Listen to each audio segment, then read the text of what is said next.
Kamu pernah nggak ngebayangin hal yang unik atau bahkan nemuin dalam kehidupan kamu? Ada seorang suami yang kalau di luar itu suka gonta-ganti cewek, banyak selingkuhannya. Tapi pas pulang ke rumah dia bawa martabak, dia meluk istrinya, dan rajin bantuin cuci piring. Pasti kamu bingung kan? Ini suami beneran sayang atau cuman acting? Nah, hari ini kita bakal bedah tuntas. Ternyata bicara selingkuh itu kelakuannya beda-beda.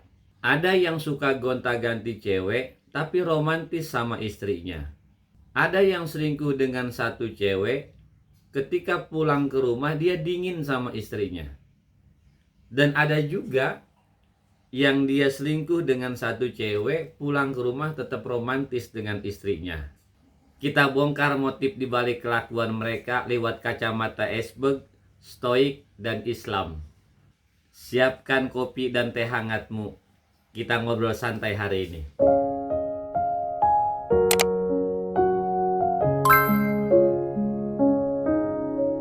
Assalamualaikum warahmatullahi wabarakatuh. Sahabat semua, selamat datang kembali di channel kita. Terima kasih sudah menyempatkan waktu di sela-sela kesibukan yang ngurus rumah, ngurus anak, dan juga kerjaan. Hari ini kita mau runcingkan pikiran dan ademkan hati kita. Sahabat mungkin pernah mendengar istilah teori iceberg ya, gunung es. Sederhananya begini, kelakuan pasangan kita, marah-marah, silent treatment, selingkuh, itu kan cuma puncak gunung es. Dan itu hanya 10% tuh. Nah 90%-nya itu berada di bawah laut. Apa saja 90% itu? Diantaranya ada luka lama, traumatik, ada gengsi, ada rasa kurang pede, ada rasa sepi yang gak kelihatan. Nah hari ini saya nggak mau mengajak ibu untuk menjadi orang yang penuh dengan kecurigaan ya. Enggak, saya mau memberikan kacamata pembesar supaya sahabat semua paham alasan dibalik perilaku itu dan bisa mengambil tindakan yang cantik ala Islam dan juga tenang ala stoik. Siap kan? Selingkuh, gonta-ganti cewek, pulang ke rumah tetap romantis dengan istrinya. Kenapa bisa begitu? Suami tipe ini nih kalau hari Sabtu tuh ngajak jalan-jalan istrinya, inget tanggal jadian sama istrinya, uang belanja juga lancar, tapi di handphonenya penuh dengan chat sama cewek-cewek. Analisanya bagaimana? Dia ini tidak mencari cinta baru, tapi yang dia cari adalah pujian. Ibarat emak-emak nih yang suka dapat cashback atau voucher belanja. Suami tipe ini tuh nyari rasa senang instan, dopamin. Dia tuh butuh merasa bahwa gue tuh masih ganteng dan laku nih. Kira-kira gitu. Lalu kenapa ketika dia pulang ke rumah malah romantis? Karena hatinya itu bisik-bisik. Duh, gue udah jahat banget nih sama bini gue. Jadi kemudian dia beliin tuh martabak, beliin baju, meluk istrinya. Itu cara dia menutupi rasa bersalahnya. Bagi dia tuh ya, istri di rumah itu bak ratu. Rumah itu utama. Sedangkan cewek-cewek di luar itu cuma kayak main bongkar pasang yang habis pakai ya dibuang. Dia tidak mencari cinta, dia hanya haus validasi. Lalu cara menyikapinya bagaimana? Sahabat jangan langsung lumer ya hanya karena dibawain martabak atau dipeluk. Belajar pakai pikiran dingin. Bedakan antara kasih sayang yang tulus dengan sogokan rasa bersalah. Ingat prinsip stoik. Kita ini nggak bisa mengontrol kelakuan dia di luar. Tapi kita bisa mengendalikan, kita bisa mengontrol batas toleransi diri kita. Islam itu tegas. Zina itu, yang namanya zina itu kan dosa besar. Mau dikaper romantis kayak apapun ya tetap haram. Zina ya zina. Lalu bagaimana langkah yang mesti kita lakukan? Duduk bareng. Katakan dengan tenang tanpa jerit-jerit ke dia. Pah, Mas, terima kasih atas semua perhatian Mas di rumah. Tapi saya tidak bisa berbagi suami dengan maksiat. Kalau mas sayang sama keluarga dan takut dengan Allah Subhanahu wa Ta'ala, stop detik ini juga dan bawa masalah ini ke konselor. Ini yang pertama ya, menghadapi pasangan yang suka selingkuh berulang-ulang dengan beda wanita, dengan beda cewek, kita mesti tegas. Yang kedua, tipe selingkuh sama satu cewek, tetapi sama istri itu menjadi dingin seperti kulkas 2 pintu. Kenapa bisa begitu? Suami yang awalnya hangat, yang tadinya hangat, tiba-tiba pulang ke rumah mukanya ditekuk.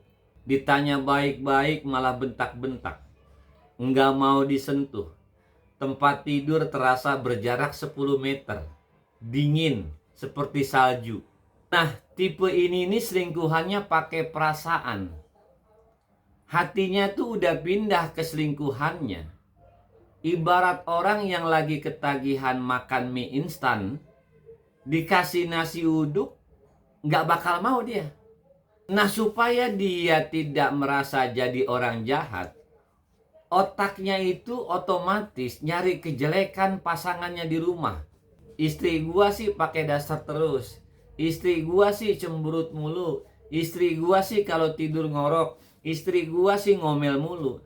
Padahal itu cuman alasan dia biar merasa apa yang dia lakukan itu benar.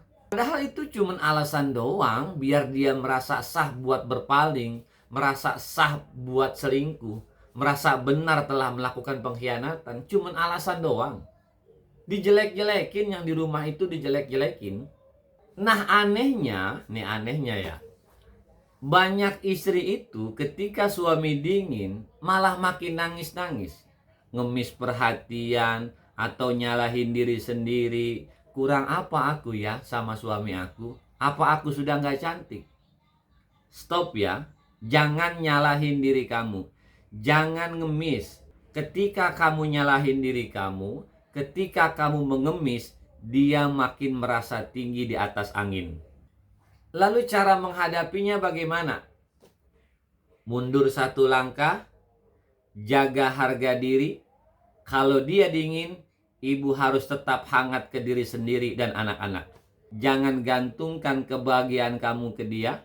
Jangan berharap mendapatkan kebahagiaan dari dia, karena dia sedang mabuk. Dalam pandangan Islam nih ya, dalam pandangan Islam nanti bisa dibuka surah An-Nisa ayat 35. Kalau rumah tangga itu udah dingin dan buntu, jangan perang sendiri. Panggil pihak ketiga. Libatkan keluarga, libatkan ustadz atau konselor. Minta ketegasan, mau diperbaiki bareng-bareng secara syar'i atau mau diselesaikan secara baik-baik. Jangan mau digantung tanpa kepastian. Harus ada ketegasan. Nah, yang ketiga itu selingkuh bertahun-tahun sama satu cewek, tapi di rumah tuh tetap romantis. Kenapa bisa begitu? Tipe ini tuh sebetulnya yang paling bahaya ya. Ini nih suami idaman nih. Dia rajin antar anak sekolah. Ya ibadahnya juga rajin, sama istri baik, sopan, dia lembut. Tapi ternyata di luar sana dia punya simpanan. Dan biasanya itu lama. Bisa bertahun-tahun tuh hubungan dengan perempuan di luar sana. Tanpa ketahuan. Rapih dia menutupi itu, rapih. Jadi otak lelaki tipe ini tuh canggih. Dia punya laci rumah dan juga laci selingkuhan. Kalau di rumah, laci selingkuhan itu ditutup rapet-rapet. Dia itu butuh istri sah sebagai simbol keluarga yang terhormat. Dan juga ibu dari anak-anaknya. Tapi dia juga butuh selingkuhannya buat pelarian dari kebosanan. Dia ini merasa super canggih karena bisa mengatur 2 dunia. Lalu caranya bagaimana? Iya, jangan denial. Jangan pura-pura nggak tahu demi kenyamanan semu. Lebih baik sakit hati sebentar karena melihat kebenaran daripada hidup puluhan tahun dalam kebohongan. Belajar dari stoikisme. Fact over feeling. Fakta di atas perasaan. Kumpulkan bukti dulu dengan tenang. Jangan emosi dulu sebelum memegang kartu as. Di dalam Islam kan kejujuran itu tiang pernikahan. Punya kehidupan ganda yang penuh maksiat adalah bentuk khianat tersembunyi. Nah, begitu bukti-bukti sudah terkumpul, bicarakan baik-baik tapi tegas. Beri ultimatum, saya mencintai pernikahan ini, tapi saya lebih mencintai hukum Allah Subhanahu wa Ta'ala. Pilih bertobat atau putus total sekarang juga di depan saya. Mesti diberikan ketegasan. Sahabat semua, dari 3 tipe tadi, kita ini belajar satu hal, bahwa perselingkuhan itu jarang banget terjadi karena kurangnya sang istri. Jadi stop nyalahin dasar ibu. Stop nyalahin bentuk tubuh kamu. Atau merasa kurang melayani dia. Perselingkuhan itu murni karena ada yang bocor di dalam hati dan mental si pelaku. Bagi kalian yang hari ini sedang menyimak video ini bareng pasangan kalian, ingat pasangan dan anak-anak kalian. Rasa manis dari maksiat itu paling cuma 5 menit. Tapi dosanya membawa nestapa dunia akhirat. Mumpung masih ada umur, pintu tobat masih terbuka lebar. Pegang erat 2 hal ini. Pertama, iman dan Islam, supaya langkah sahabat semua selalu dituntun oleh Allah Subhanahu wa Ta'ala. Yang kedua, stoikisme, supaya nggak gampang hancur emosi kamu. Terima kasih sudah menemani saya ngobrol hari ini. Jangan lupa like, share, dan komen video ini. Saya Hamdi, melihat lebih dalam, menata rumah tangga lebih tenang. Wassalamualaikum warahmatullahi wabarakatuh.